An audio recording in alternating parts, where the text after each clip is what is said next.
this is like, its main purpose is like building shafts. Like for if you want to like, I don't know, like fix a machine or something, like the sander, we made a new shaft for it. Or say, I don't know, you want to make something that spins around something. You can make your own like shaft. We can cut threads. So mainly like its main purpose is you start at a big diameter and then you work your way down to a small diameter. And then like on the end, say you have a shaft that's a certain length and you want to make it smaller, you can face the end of it and make it nice and square, like to the, like basically to the shaft. So turning is when you turn down the diameter. Facing is like when you do the ends.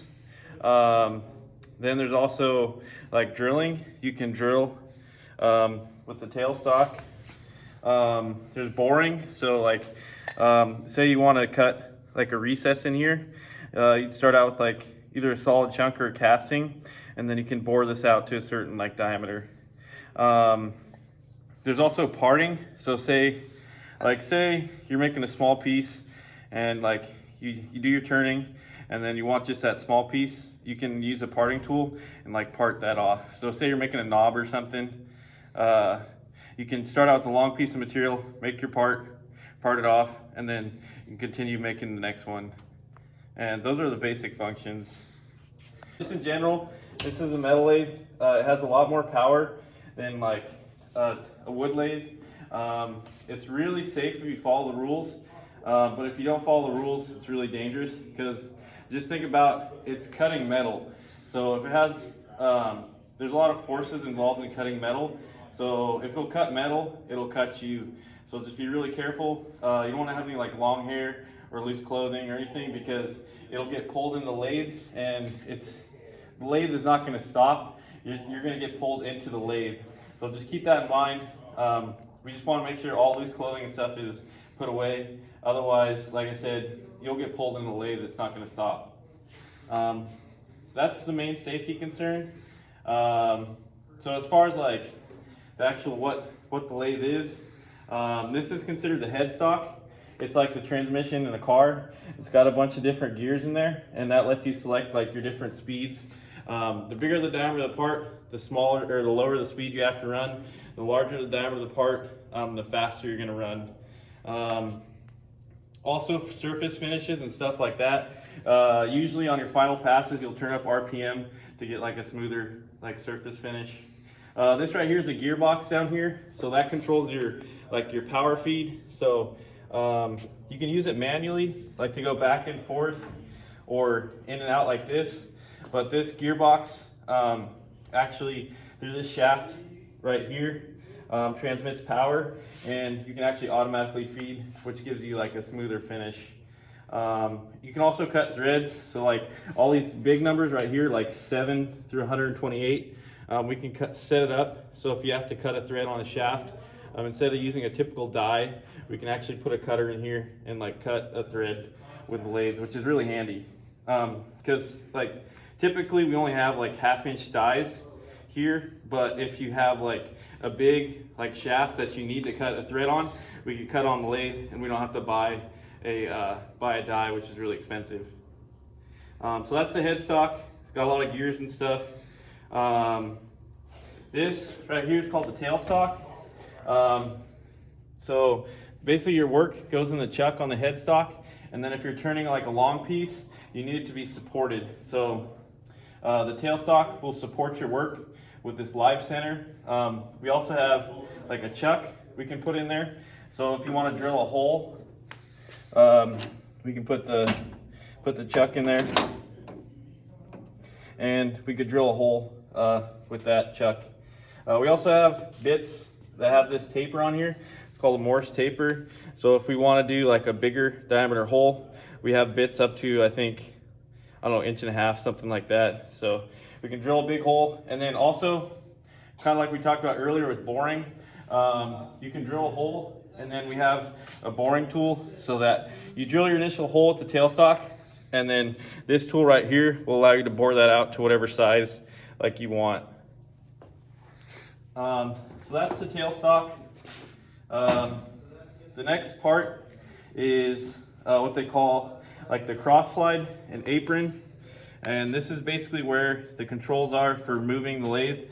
So this one goes like back and forth. This one's forward and backwards. This is called a compound. This goes in like this, and you can set this at different angles. So if you need to like cut an angle, you can set it down here, and you can cut different angles. This stuff is power feed. We'll go over that a little bit later. And then this right here is kind of cool. It's a threading dial. So basically, if you're cutting threads, you can engage this on a number or line, and the lathe will feed in the same spot it was before. So that's really important when you're threading, because you don't want to like cut a cross thread. Otherwise the nut's not going to spin on there. So that thing really handy for cutting threads. And then this main casting right here is called the bed. So these like were precision ground. So that's how they get their accuracy. So this basically is carriage, rides back and forth on these precision ground pieces right here, and that's what gives you're able to like turn really tight tolerances, like within 1/1000th of an inch, sometimes even better than that, depending on the machine. So that being said, this is a really specialty machine, and we try to take care of it, because if you misuse this machine or use wood on it, and you don't clean up, these are really accurate, and they get messed up really easily, and like chips and stuff can get lodged under here from wood and different types of material. So and once it's messed up, it's really not good anymore, because this machine is basically meant for making really accurate parts. So if you can't cut an accurate part, it's really not worth having the machine. So that's why it's a real specialty machine. We need to make sure we clean up like after ourselves. If we find that you don't clean up, you will not be allowed to use this tool anymore. There's no negotiation. This is a very important tool to us, so we ask you guys to respect it. So we have these paint brushes. We have a shop vac over there. You can brush all the chips into the chip pan, and then once it gets full, we'll empty the chip pan. But we just ask that you guys basically clean up all these chips, vacuum it up, and kind of leave the lathe how you found it. Again, it's a specialty tool. We want to make sure we treat it with respect, because it really helps us make parts and keep the shop running. Right now we have a 3-jaw chuck on there, which is the 3-jaw chuck basically like closes the jaws basically come in all together at once. So they're not as accurate as a 4-jaw. We have a 4-jaw chuck down there, but the problem with the 4-jaw is you have to dial each one independently. So you have to put a dial indicator, kind of like this. You put that on there, and then that sits up against your work, and then you individually dial in each one of the jaws so you can get it perfectly centered in the lathe.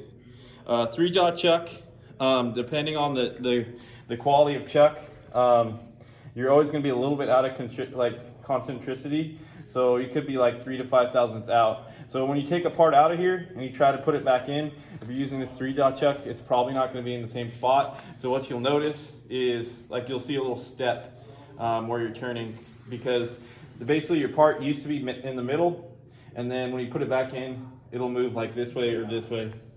So we usually always use the 3-jaw, but if we need to do a precise job, we'll put the 4-jaw chuck in there. And let's see. So this is an example of a smaller 4-jaw chuck.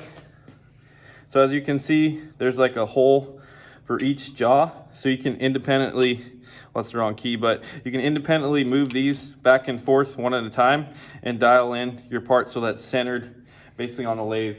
Whereas this one right here, if you use with the chuck key, you can see it's like a scroll chuck, so as I turn it, all 3 jaws will move at once, which is really handy because it's really fast. But again, depending on the quality of the chuck, you're going to get some run out, and it's not, with this one, you can dial it in so you have it pretty much exact. All right, so the next thing we're going to do is turning, which is basically we're going to remove diameter, material off the diameter of this part. So the Allen wrench is up here. So we're just going to follow the arrow. Actually, let's see. Yeah, like that. And that loosens it, so we can take this tool out, and then we'll put that back up here. And now we're gonna use this, which is our turning tool. You can see this is a different shaped holder. What this allows you to do, it's kind of cool, is basically if you're turning between centers, like it gives you more clearance. Like right here, see this, usually if you're turning between centers, this is gonna be closer to the chuck. So it kind of gives you some extra clearance to get into your part. So this holder right here is meant for turning. This tool right here, this is a high-speed steel tool that we ground because we can sharpen these here. So if I need to sharpen this, we could. If you guys are interested in that, there's a lot of good YouTube videos out there, and we have a lot of scrap high-speed steel. So if you guys want to try to grind your own cutters, you're more than welcome to do that, because it's pretty fun to like grind something and then use it to cut down a part. So we have it in there. I'm just gonna assume this was at the correct center height because we've used it before. We're gonna make sure this is tight. And then we're gonna be using power feed. So we need to make sure that we change this lever, and following our diagram, we wanna be feeding this direction towards the headstock. So we know we need to be in forward. So we're gonna switch this over into forward. Speed's good. We're just gonna use the same speed we had last time. And then we'll move this over.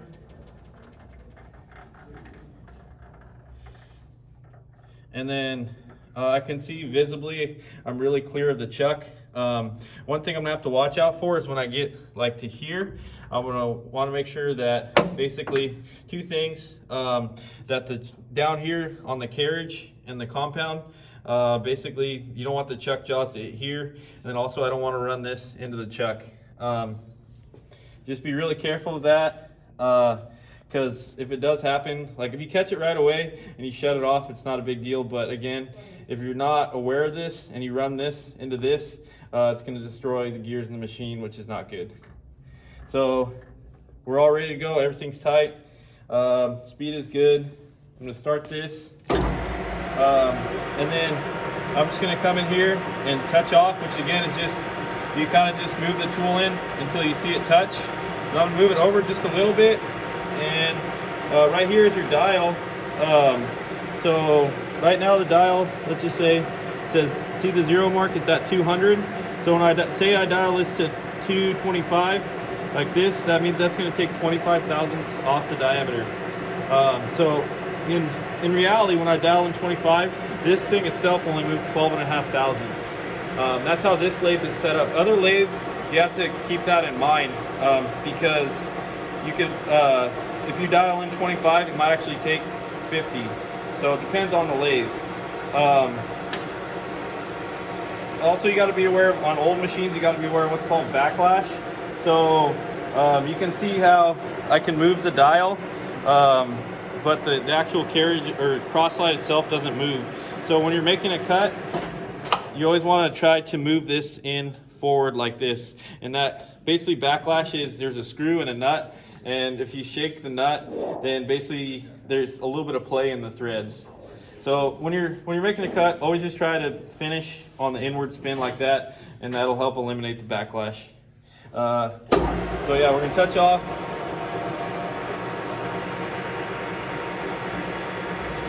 We could set a 0 point with this. We just loosen this and then set it to 0. In this case, I'm just gonna dial it in. So about 25 thousandths, and we're getting it real close. And then in this case, the power feed, we're just gonna push this lever up like this.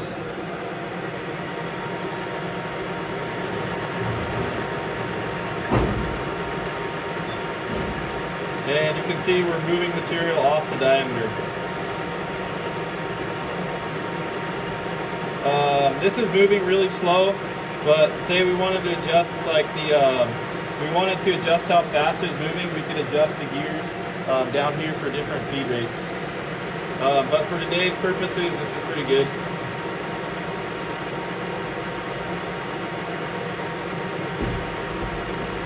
And I know it's tempting to like use your phone or do something while this is doing this, but don't do that, because what happens is if this runs into the chuck, it's gonna destroy the machine.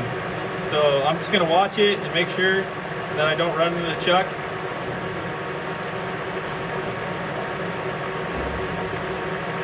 As you can see, we're getting some nice chips off of here. So you can get really close, you just don't want it to actually touch. So we're getting really close. So I'm gonna stop it right there. You can also use this indicator. So if I have a 0 point I want to stop at, I can use this indicator and set it to 0 and watch the indicator. And once it gets to 0, I would stop it. You can also do this by hand. So say I get really close, I can actually just finish it off by hand until I get to my 0 mark. So let's take a heavier cut. Let's do, there's 25. That's 50 thousandths, which is going to be 100 thousandths, or 50 thousandths off the diameter.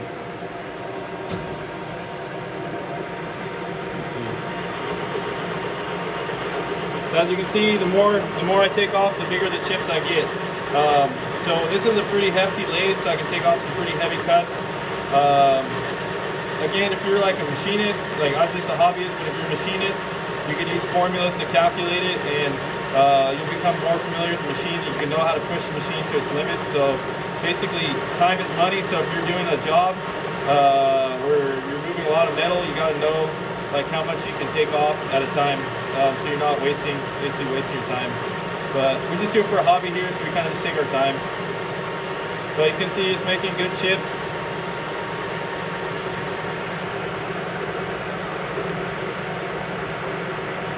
And then again, if I had this indicator set up to a 0 point, basically I could stop at the same point every single time.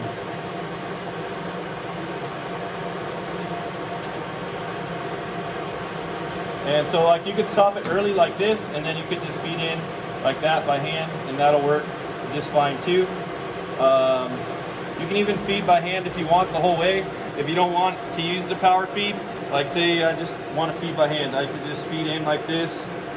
Let's go a heavier cut, and then I could feed in real slowly by hand like this.